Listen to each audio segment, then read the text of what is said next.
Welcome to Penrose Learning, where we make understanding easy. You start by opening Daraz on your phone or browser and signing in. This ensures personalized results and access to seller pages. Once done, type the exact store name, seller ID, or a known product into the search bar so you can narrow results quickly. Make sure your location is enabled because regional stores differ. Clearing cache helps avoid stale listings. These initial steps reduce guesswork and let you jump straight into identifying the correct store page. Next, focus on refining search results.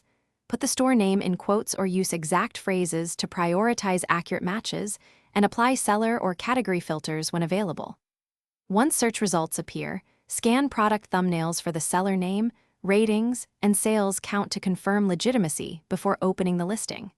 When you find a matching product, open its page and tap the seller name or store link. That action takes you to the full storefront, where inventory, policies, and contact info lie. Finish by verifying the store. Review the overall rating, recent customer reviews, response time, and return policy so you understand reliability.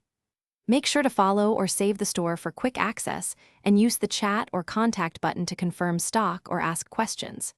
If you can't locate the store, try alternate spellings, switch Daraz region settings, or clear app data and retry. If issues persist, reinstall the app or search for a known product link to reach the seller directly. Thanks for watching. If this was helpful, leave a like and consider subscribing. See you next time.